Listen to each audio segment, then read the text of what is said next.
ವಿಧಾನ ಪರಿಷತ್ ಚುನಾವಣೆಗೆ ಕ್ಷಣಗಣನೆ ಆರಂಭವಾಗಿದೆ.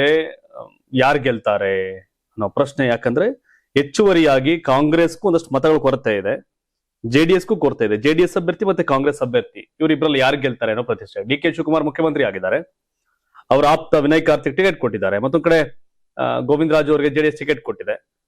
ಕೊರತೆ ಇದ್ದರೂ ಯಾರು ಗೆಲುವಿನ ದಡ ಸೇರ್ತಾರೆ ಅನ್ನೋ ಪ್ರಶ್ನೆ ಕಾಡ್ತಿದೆ. ಅದು ಕೆಲವೇ ಗಂಟೆಗಳಲ್ಲಿ ಗೊತ್ತಾಗುತ್ತೆ. ಹೈ ವೋಲ್ಟೇಜ್ ಆಗಾಗೆಲ್ಲ ರೆಸಾರ್ಟ್ ಸೇರ್ಕೊಂಡಿದ್ದಾರೆ, ರೆಸಾರ್ಟ್ಸ್ ಬಂದು ವೋಟ್ ಹಾಕ್ತಾರೆ ಇನ್ನು ಕೆಲವೇ ಗಂಟೆಗಳಲ್ಲಿ.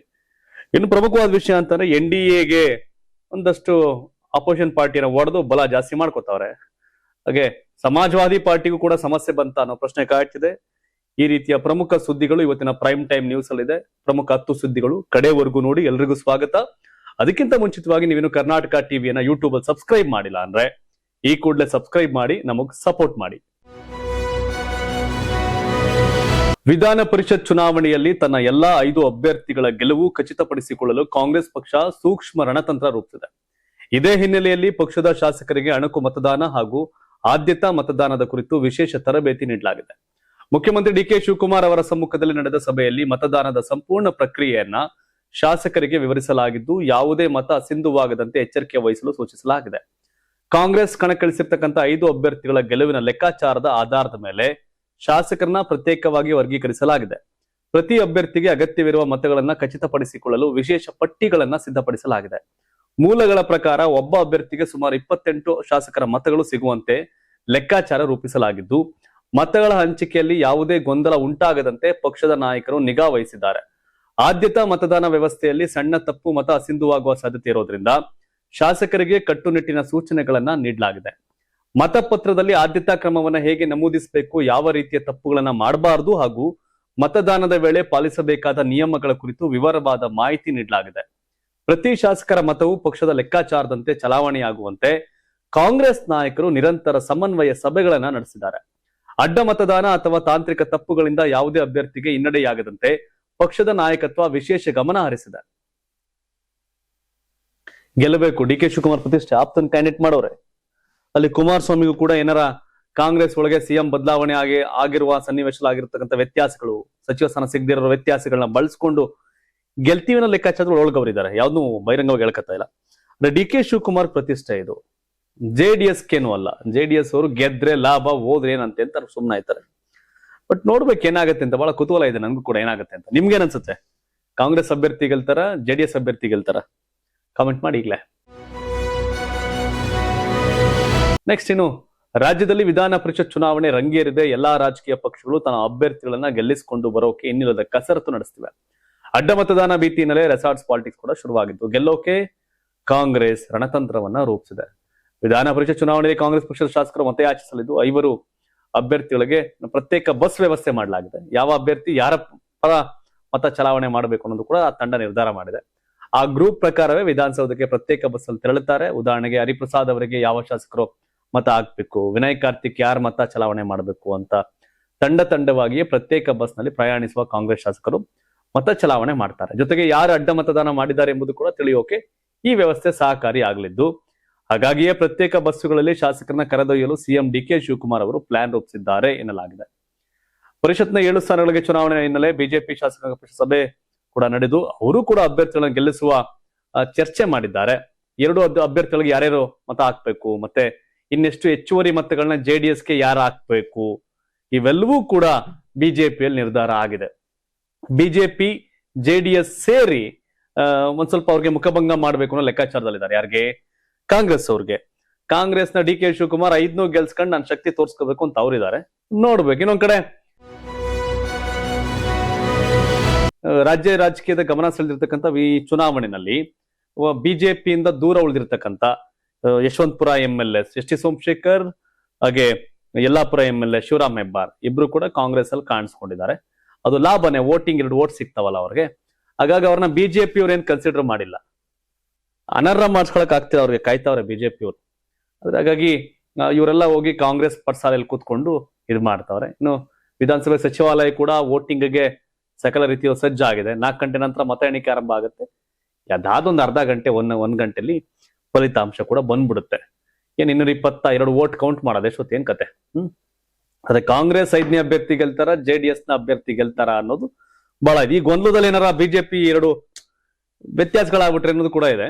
ಹಾಗಾಗಿ ಬಿಜೆಪಿ 2 ಓಟು ಕಾಂಗ್ರೆಸ್ಗೆ ಖಚಿತ, ಅದು ವಿನಯ್ ಕಾರ್ತಿಕ್ಗೆ. ಯಾಕಂದ್ರೆ ಲೆಕ್ಕಾಚಾರ ಇನ್ನು ಯತ್ನಾಳ್ ಯಾವುದೇ ಕಾರಣ ಕಾಂಗ್ರೆಸ್ ಓಟ್ ಹಾಕಲ್ಲ, ಅವರು JDS ಓಟ್ ಹಾಕ್ಬೋದು. ಹಾಗಾಗಿ 7ನೇ ಅಭ್ಯರ್ಥಿ ಯಾರು ಗೆಲ್ತಾರೆ ಅನ್ನೋ ಪ್ರಶ್ನೆ ಬಹಳ ಕಾಡ್ತಾ ಇದೆ. ಹಾಗಾಗಿ ಇವರು ಆಚೆ ಈಚೆ ಇರೋರಲ್ಲ, ಇಬ್ರು ಕಾಂಗ್ರೆಸ್ ಇಂದ ಬಿಜೆಪಿ JDS ಓಟ್ ಹಾಕುವಂತ ಅಂತ ಯಾವ್ದು ಫೇಸ್ ಕಾಣ್ತಾ ಇಲ್ಲ. ಹಾಕ್ಬಿಟ್ರೇನೋ ಭಯ ಇದೆ, ಎಡವಟ್ಟಾಗ್ಬಿಟ್ರೇನೋ ಭಯ ಇದೆ. ಈಗ ಬಿಜೆಪಿಯಿಂದ ಓಟ್ ಹಾಕೋದು ಕಾಂಗ್ರೆಸ್ಗೆ ಎಚ್ ಎಸ್ ಸೋಮಶೇಖರ್, ಶಿವರಾಮ್ ಹೆಬ್ಬಾರ್. ಆದ್ರೆ ಕಾಂಗ್ರೆಸ್ ಇಂದ ದಳಕ್ಕೆ ಬಿಜೆಪಿಗೆ ಹಾಕೋರು ಯಾರು ಅಂತ ಇನ್ನು ಗೊತ್ತಾಗ್ಲಿಲ್ಲ. ಕಾಯ್ದು ನೋಡ್ಬೇಕಾಗತ್ತೆ ಏನು ಅಂತ. ವಿಧಾನ ಪರಿಷತ್ ಚುನಾವಣೆಯ ರಾಜಕೀಯ ಕಾವು ಹೆಚ್ಚುತ್ತಿರುವ ನಡುವೆ ಮಾಜಿ ಸಚಿವ ಜಮೀರ್ ಅಹಮದ್ ಖಾನ್ ಅವರು DK ಸುರೇಶ್ ಅವರನ್ನ ಭೇಟಿ ಮಾಡಿ ಚರ್ಚೆ ಮಾಡಿರೋದು ಬಹಳ ಕುತೂಹಲಕ್ಕೆ ಕಾರಣ ಆಗಿದೆ. ಈ ಭೇಟಿಯ ಬಳಿಕ ಮಾತನಾಡಿದಂತ ಜಮೀರ್, ನಾವಿಬ್ರು ಆತ್ಮೀಯ ಸ್ನೇಹಿತರು, ಆಗಾಗ ಭೇಟಿ ಆಗ್ತಿರ್ತೇವೆ. ಈ ಭೇಟಿಗೆ ಬೇರೆ ಯಾವುದೇ ರಾಜಕೀಯ ಅರ್ಥ ಕಲ್ಪಿಸುವ ಅವಶ್ಯಕತೆ ಇಲ್ಲ. ನಮಗೆ JDS ಶಾಸಕರ ಮತಗಳ ಅಗತ್ಯವಿಲ್ಲ. ನಮ್ಮ ಅಭ್ಯರ್ಥಿಗಳನ್ನ ಗೆಲ್ಲಿಸಲು ಬೇಕಾದಷ್ಟು ಸಂಖ್ಯಾಬಲ ನಮ್ಮಲ್ಲಿದೆ. 5ನೇ ಅಭ್ಯರ್ಥಿಯ ಗೆಲುವಿನ ಬಗ್ಗೆ ಯಾವುದೇ ಅನುಮಾನ ಇಲ್ಲ ಅಂತ ಜಮೀರ್ ಅಹಮದ್ ಖಾನ್ ಹೇಳಿದ್ದಾರೆ. ವಿಧಾನ ಪರಿಷತ್ನ 7 ಸ್ಥಾನಗಳಿಗೆ ನಡೀತಿರ್ತಕ್ಕಂಥ ಚುನಾವಣೆಯಲ್ಲಿ ಕಾಂಗ್ರೆಸ್ 4 ಸ್ಥಾನಗಳನ್ನು ಸುಲಭವಾಗಿ ಗೆಲ್ಲುವ ಸ್ಥಿತಿಯಲ್ಲಿದ್ದು 5ನೇ ಅಭ್ಯರ್ಥಿನ ಗೆಲ್ಲಿಸುವ ನಿಟ್ಟಿನಲ್ಲಿ ವಿಶೇಷ ರಣತಂತ್ರ ರೂಪಿಸಿದೆ. ಬಿಜೆಪಿ 2 ಸ್ಥಾನಗಳನ್ನು ಪಡೆಯುವ ಸಾಧ್ಯತೆ ಹೆಚ್ಚಿದೆ ಎನ್ನಲಾಗ್ತಾ ಇದೆ. ಅದು ಫಿಕ್ಸ್ ಬಿಜೆಪಿ ಅವರಿಗೆ. ಅಡ್ಡ ಮತದಾನ ಹಾಗೂ ಆಪರೇಷನ್ ಬಿಜೆಪಿ ಭೀತಿ ಹಿನ್ನೆಲೆಯಲ್ಲಿ JDS ತನ್ನ ಶಾಸಕರನ್ನ ರೆಸಾರ್ಟ್ಸ್ಗೆ ಸ್ಥಳಾಂತರಿದ್ದು ಅಲ್ಲಿಯೇ ಮತದಾನ ಕುರಿತು ತರಬೇತಿ ಕೊಡಲಾಗಿದೆ. ಸೊ ಜಮೀರ್ ಅಹಮದ್ ಖಾನ್ ಅವ್ರ ಕಾನ್ಫಿಡೆನ್ಸ್, ನಮ್ಗೆ ಬೇಕಾಗಿಲ್ಲ JDS ಒಟ್ಟು, ನಾವು ಗೆಲ್ತೀವಿ ಅಂತ. ಅವ್ರ ಮ್ಯಾಥಮೆಟಿಕ್ಸ್ ಲೆಕ್ಕಾಚಾರ ಏನೋ ಗೊತ್ತಿಲ್ಲ. ಯಾಕಂದ್ರೆ ಇವರೆಲ್ಲ ರಾಜ್ಯಸಭೆಯಲ್ಲಿ ಕಾಂಗ್ರೆಸ್ ಕ್ರಾಸ್ ವೋಟ್ ಮಾಡಿ ಆಮೇಲೆ ಕಾಂಗ್ರೆಸ್ಗೆ ಹೋಗುದು. JDS MLAಗಳಾಗಿದ್ದು 2016-17 ಆ ಸನ್ನಿವೇಶದಲ್ಲಿ ಚಲುವರಾಯಸ್ವಾಮಿ ಅವರು, ಇವರು ಎಲ್ಲರೂ ಕೂಡ. ಸೊ ಹಾಗಾಗಿ ಕ್ರಾಸ್ ವೋಟಿಂಗ್ ಆಗುವ ಸಾಧ್ಯತೆಗಳ ಬಗ್ಗೆ ಇದೆ. ಬಟ್ ಗೊತ್ತಾಗಲ್ಲ ಅಂತ ಗೊತ್ತು ಮಾಡ್ಕೊಳ್ಳಿ ಟ್ರೈ ಮಾಡ್ತಾರೆ. ಇವೆಲ್ಲ ಲೈಕ್ ಬಹಿರಂಗವಾಗಿ ತೋರ್ಸಾಕದಲ್ಲ, ಗುಪ್ತ ಮತದಾನ ಆ ಕಾರಣಕ್ಕೆ.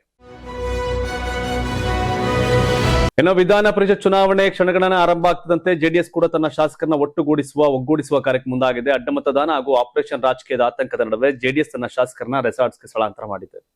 ದೇವನಹಳ್ಳಿ ಸಮೀಪದ ರೆಸಾರ್ಟ್ಸ್ ನಲ್ಲಿ JDS ಶಾಸಕರು ವಾಸ್ತವ್ಯ ಹೂಡಿದ್ದು ಬೆಳಗ್ಗೆ ಅಲ್ಲಿಂದಲೇ ನೇರವಾಗಿ ವಿಧಾನಸೌಧಕ್ಕೆ ತೆರಳಿ ಮತದಾನದಲ್ಲಿ ಭಾಗವಹಿಸುತ್ತಾರೆ. ಕೇಂದ್ರ ಸಚಿವ ಹಾಗೂ JDS ರಾಜ್ಯಾಧ್ಯಕ್ಷ HD ಕುಮಾರಸ್ವಾಮಿ ನೇತೃತ್ವದಲ್ಲಿ ನಡೆದ ಸಭೆಯಲ್ಲಿ ಎಲ್ಲಾ ಶಾಸಕರಿಗೂ ಮಹತ್ವದ ಸೂಚನೆಗಳನ್ನು ಕೊಡಲಾಗಿದೆ. ಯಾವುದೇ ಕಾರಣಕ್ಕೂ ಅಡ್ಡ ಮತದಾನ ನಡೆಯದಂತೆ ಎಚ್ಚರಿಕೆ ವಹಿಸುವಂತೆ ಸೂಚಿಸತಕ್ಕಂಥ ಕುಮಾರಸ್ವಾಮಿ ಪಕ್ಷದ ಅಭ್ಯರ್ಥಿಯ ಗೆಲುವಿಗಾಗಿ ಎಲ್ಲರೂ ಒಗ್ಗಟ್ಟಿನಿಂದ ಕೆಲಸ ಮಾಡಬೇಕು ಅಂತ ಕರೆ ಕೊಟ್ಟಿದ್ದಾರೆ.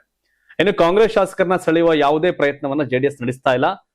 ಸರ್ಕಾರ ಅವ್ರ ಕೈಲೇ ಇದೆ. ಮ್ಯಾನ್ ಪವರ್, ಮಸಲ್ ಪವರ್, ಹಣದ ಪವರ್ ಎಲ್ಲವೂ ಅವರ ಬಳಿಯೇ ಇದೆ. ನಮ್ಮದು ಸಣ್ಣ ಪಕ್ಷ, ಅವ್ರ ಮುಂದೆ ನಾವು ಹೋರಾಟ ಮಾಡೋಕ್ ಸಾಧ್ಯವೇ ಅಂತ ಕಾಂಗ್ರೆಸ್ ಅವ್ರನ್ನ ಕುಮಾರಸ್ವಾಮಿ ಪ್ರಶ್ನೆ ಮಾಡಿದ್ದಾರೆ. ರಾಜ್ಯದ CM ಆದ್ಮೇಲಾದ್ರೂ ಬ್ಲೂ ಫಿಲ್ಮ್ ಮಾಡೋದು, ಪೋಸ್ಟರ್ ಅಂಟಿಸೋದು ಬಿಡ್ತಾರೆ ಅಂದ್ಕೊಂಡಿದ್ದೆ. ಆ ಕಯಾಲಿ ಇನ್ನೂ DK ಶಿವಕುಮಾರ್ ಹೋಗಿಲ್ಲ.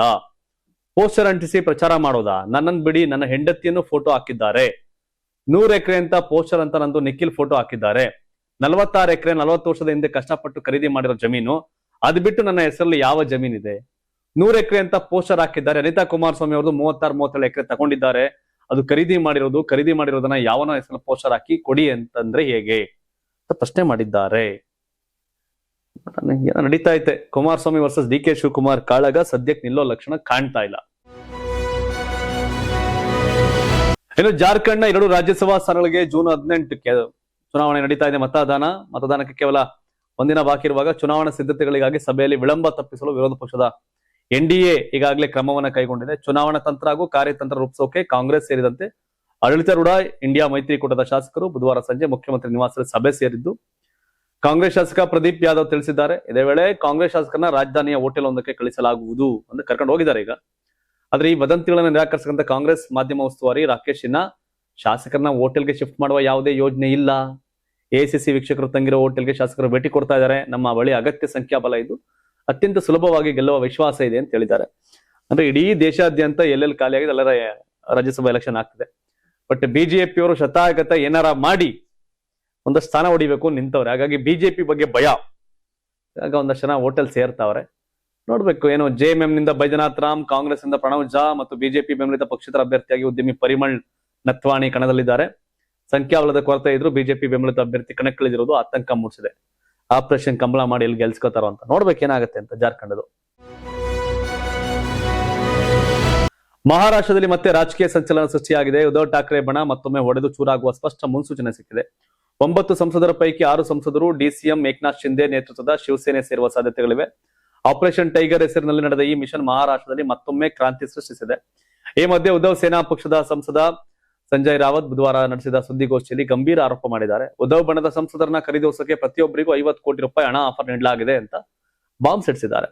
15 ಕೋಟಿ ಮುಂಗಡ ಹಣ ನೀಡಲಾಗಿದೆ. ಸಂಸದರನ್ನ ದೆಹಲಿಗೆ ಕರೆದೊಯ್ಯಲು ಖಾಸಗಿ ಜೆಟ್ಗಳನ್ನು ಕಳುಹಿಸಲಾಗುತ್ತಿದೆ.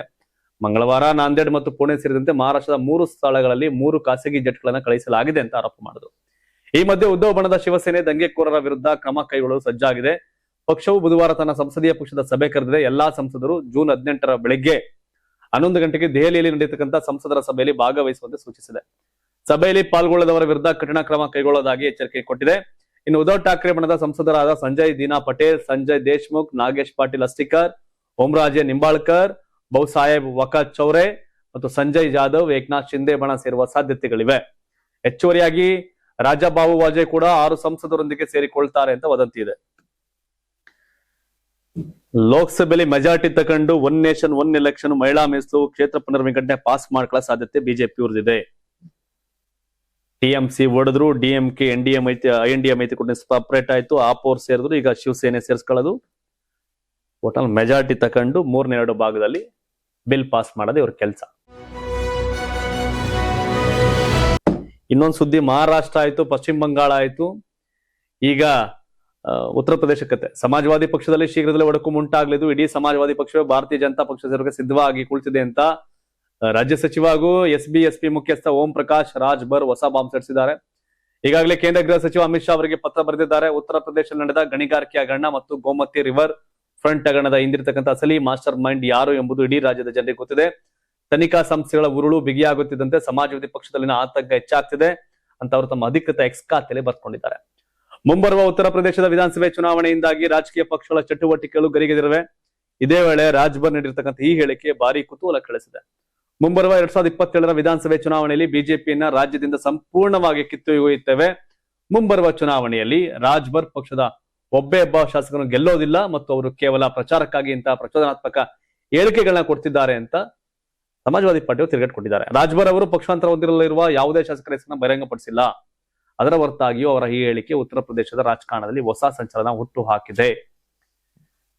ಏನೋ ಓದಾಗ ಹೇಳ್ಬೇಕಪ್ಪ, ಹೋಗ್ದೇನೆ ಯಾಕೆ ಹೇಳ್ತಾರೆ, ಬಟ್ ಹೋಗ್ಬೋದು ಹೇಳಕ್ಕಾಗಲ್ಲ. ಟಿಎಂಸಿ ಹಿಂಗಾಗತ್ತೆ ಅಂತ ಯಾರಿಗೆ ಗೊತ್ತಿತ್ತು, ಶಿವಸೇನೆ ಹಿಂಗಾಗತ್ತೆ ಅಂತ ಯಾರಿಗೆ ಗೊತ್ತಿತ್ತು, ಎನ್ಸಿಪಿ ಹಿಂಗಾಗತ್ತೆ ಅಂತ ಯಾರಿಗೆ ಗೊತ್ತಿತ್ತು. ಬಿಜೆಪಿ ಅವ್ರು ಏನೇನೋ ಮಾಡ್ಲಿಕ್ಕತ್ತಾರೆ, ನೋಡ್ಬೇಕೇನ್ ಮಾಡ್ತಾರೆ ಅಂತ. ಜುಲೈ ವೇಳೆಗೆ ರಾಜಕೀಯ ಪಕ್ಷವಾಗಿ ಪರಿವರ್ತನೆಗೊಳ್ಳಲು ಇತ್ತೀಚೆಗೆ ಆರಂಭಿಸಲಾದ ಅವರ ವಿ ದ ಲೀಡರ್ಸ್ ಆಂದೋಲನವು ಸರಿಯಾದ ಹಾದಿಯಲ್ಲಿದೆ ಮತ್ತು 50 ಲಕ್ಷ ಸದಸ್ಯತ್ವವನ್ನು ಸಾಧಿಸುವುದು ಗುರಿಯಾಗಿದೆ ಅಂತ ತಮಿಳುನಾಡು ಬಿಜೆಪಿ ಮಾಜಿ ಅಧ್ಯಕ್ಷ ಕೆ ಅಣ್ಣಾಮಲೈ ಬುಧವಾರ ಹೇಳಿದ್ದಾರೆ. ಸಾಮಾಜಿಕ ಮಾಧ್ಯಮ ವೇದಿಕೆಯಲ್ಲಿ ವಿಡಿಯೋ ಸಂವಾದದಲ್ಲಿ ಮಾತನಾಡಿದಂತ ಅಣ್ಣಾಮಲೈ, ಸದ್ಯ 18 ಲಕ್ಷ ಸದಸ್ಯರು ಯಾವುದೇ ನಿರೀಕ್ಷೆಗಳಿಲ್ಲದೆ ಆಂದೋಲನಕ್ಕೆ ಸೇರಿದ್ದಾರೆ. ಸದಸ್ಯತ್ವವು ಆನ್ಲೈನ್ ನಲ್ಲಿ ಮಾತ್ರವಲ್ಲದೆ ನೇರವಾಗಿ ಜನರನ್ನ ಭೇಟಿ ಮಾಡುವ ಮೂಲಕವೂ ನಡೆಯುತ್ತಿದೆ ಅಂತ ಹೇಳಿದರು. ಈ ಆಂದೋಲನವು ದೊಡ್ಡ ಬದಲಾವಣೆಯನ್ನ ತರುತ್ತದೆ ಎಂಬ ನಂಬಿಕೆಯೊಂದಿಗೆ ಸದಸ್ಯರು ಸೇರಿದ್ದಾರೆ.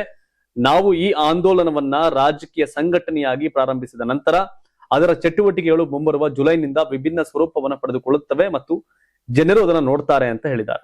ತಮ್ಮ ಆಂದೋಲನ ವಿಫಲವಾಗುವುದಿಲ್ಲ, ಸುಳ್ಳು ಹೇಳುವುದಿಲ್ಲ ಮತ್ತು ಜನರನ್ನ ತಪ್ಪು ದಾರಿಗೆ ಕೊಂಡೊಯ್ಯೋದಿಲ್ಲ.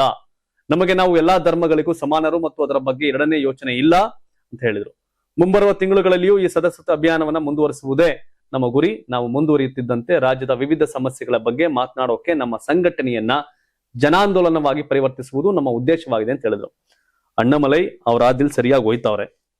ಫಲಿತಾಂಶ ಏನು ಅಂತ ನೋಡ್ಬೇಕು. ಬಟ್ ವಿಜಯ್ ಫಲಿತಾಂಶ ನಿರೀಕ್ಷೆ ಇಲ್ಲದೆ ಕೆಲಸ ಮಾಡಿದ್ರು, ಫಲಿತಾಂಶ ಸಿಕ್ತು. ಬಟ್ ಅಣ್ಣಾಮಲೈ ವಿಜಯ್ ನಟ, ವಿಜನರಿ ಲೀಡರ್, ಈಗ Tamil Nadu CM. But better than Vijay Annamalai ಏನಾರ ಮಾಡಕ್ ಸಾಧ್ಯತೆಗಳು ಇದೆ. ಪಶ್ಚಿಮ ಬಂಗಾಳ ವಿಧಾನಸಭೆ ಚುನಾವಣೆಯಲ್ಲಿ ತೃಣಮೂಲ ಕಾಂಗ್ರೆಸ್ ಸೋಲು ಕೋಲಾಹಲಕ್ಕೆ ಕಾರಣವಾಗಿದೆ. ಎಐಎಂಐಎಂ ಅಧ್ಯಕ್ಷ ಅಸಾದುದ್ದೀನ್ ಒವೈಸಿ ಅವರು ಮಮತಾ ಬ್ಯಾನರ್ಜಿ ವಿರುದ್ಧ ತೀವ್ರ ವಾಗ್ದಾಳಿ ನಡೆಸಿದ್ದಾರೆ. ಬಂಗಾಳದಲ್ಲಿ ಟಿಎಂಸಿಯ ಹೀನಾಯ ಸೋಲು ಒಂದೇ ಒಂದು ಅಂಶದಿಂದಲ್ಲ, ಬದಲಾಗಿ ಸಾರ್ವಜನಿಕರ, ವಿಶೇಷವಾಗಿ ಮುಸ್ಲಿಂ ಸಮುದಾಯದ ವ್ಯಾಪಕ ಕೋಪದಿಂದ ಉಂಟಾಗಿದೆ ಅಂತ ಒವೈಸಿ ಹೇಳಿದ್ದಾರೆ. ಮಮತಾ ಬ್ಯಾನರ್ಜಿ ರಾಜ್ಯದ ಮುಸ್ಲಿಮರನ್ನ ಕೇವಲ ಮತ ಬ್ಯಾಂಕ್ ಅಂತ ಪರಿಗಣಿಸಿದ್ರು, ಆದ್ರೆ ಬಿಕ್ಕಟ್ಟಿನ ಸಮಯದಲ್ಲಿ ಅವರನ್ನ ಕೈಬಿಟ್ರು ಅಂತ ಹೇಳಿದ್ದಾರೆ. ಟಿಎಂಸಿ ಸೋಲಿಗೆ ಒವೈಸಿ 4 ಪ್ರಮುಖ ಕಾರಣಗಳನ್ನ ಪಟ್ಟಿ ಮಾಡಿದ್ದಾರೆ. ಮಮತಾ ಸರ್ಕಾರದ ಅವಧಿಯಲ್ಲಿ ವ್ಯಾಪಕವಾದ ಭ್ರಷ್ಟಾಚಾರ, ಕಳಪೆ ಕಾನೂನು ಮತ್ತು ಸುವ್ಯವಸ್ಥೆ ದುರಾಡಳಿತ, ರಾಜ್ಯದ ಮತದಾರರ ಪಟ್ಟಿಗೆ ಸಂಬಂಧಿಸಿದ SIR ಸಮಸ್ಯೆ ಮತ್ತು ಮುಖ್ಯವಾಗಿ ಮುಸ್ಲಿಂ ಸಮುದಾಯದ ದ್ರೋಹವು ಈ ಚುನಾವಣಾ ಫಲಿತಾಂಶದಲ್ಲಿ ಪ್ರಮುಖ ಅಂಶಗಳಾಗಿವೆ ಅಂತ ಅವರು ಸ್ಪಷ್ಟವಾಗಿ ಹೇಳಿದರು. ಈ ಇಡೀ ವಿವಾದದಲ್ಲಿ ಒವೈಸಿ 5 ಲಕ್ಷ ಆಟವನ್ನ ಉಲ್ಲೇಖಿಸುವ ಮೂಲಕ ಮಮತಾ ಬ್ಯಾನರ್ಜಿನ ಮೂಲೆಗುಂಪು ಮಾಡಿದ್ದಾರೆ. ಸುಮಾರು 1.5 ವರ್ಷಗಳ ಹಿಂದೆ ಕೋಲ್ಕತ್ತಾ ಹೈಕೋರ್ಟ್ ಪಶ್ಚಿಮ ಬಂಗಾಳದಲ್ಲಿ ಸುಮಾರು 5 ಲಕ್ಷ OBC ಪ್ರಮಾಣ ಪತ್ರಗಳನ್ನು ರದ್ದುಗೊಳಿಸಿದೆ. ಸುಮಾರು 3 ಲಕ್ಷ ಮುಸ್ಲಿಂ ಸಮುದಾಯದ ಸದಸ್ಯರಿಗೆ ಮಾತ್ರ ಸೇರಿದ್ದವು. ಮಮತಾ ಬ್ಯಾನರ್ಜಿ ಅಧಿಕಾರದಲ್ಲಿದ್ದಾಗ ಅವರು ವಿಧಾನಸಭೆಯಲ್ಲಿ ಕಾನೂನು ಅಂಗೀಕರಿಸುವ ಮೂಲಕ ಈ ಜನರ ಹಕ್ಕುಗಳನ್ನು ರಕ್ಷಿಸಬಹುದಿತ್ತು. ಆದ್ರೆ ಅವರು ಏನನ್ನೂ ಮಾಡಲಿಲ್ಲ ಅಂತ ಹೇಳಿದ್ದಾರೆ. ಸೋತ್ ಮೇಲೆ 1000 ಕಾರಣ ಹೇಳ್ತಾರೆ, ಬಟ್ ಮಮತಾ ಬ್ಯಾನರ್ಜಿ ಸೋತಿದ್ದಾರೆ ಅಷ್ಟೇ. 3 ಸರ್ ಗೆದ್ಮೇಲೆ 4ನೇ ಸರ್ ಗೆಲ್ಲಕ್ಕಾಗತ್ತಾ? ಕಷ್ಟ. ಎಸ್, ಯಾರು ಗೆಲ್ತಾರೆ MLC ಎಲೆಕ್ಷನ್? ಕಾಂಗ್ರೆಸ್ನ 5ನೇ ಅಭ್ಯರ್ಥಿನ, JDS ನ 1 ಅಭ್ಯರ್ಥಿನ? ತಮ್ಮ ಅಭಿಪ್ರಾಯ ಕಾಮೆಂಟ್ ಮಾಡಿ. ಧನ್ಯವಾದ. ಇದು ಕರ್ನಾಟಕ ಟಿವಿ, ಕನ್ನಡಿಗರ ಧ್ವನಿ.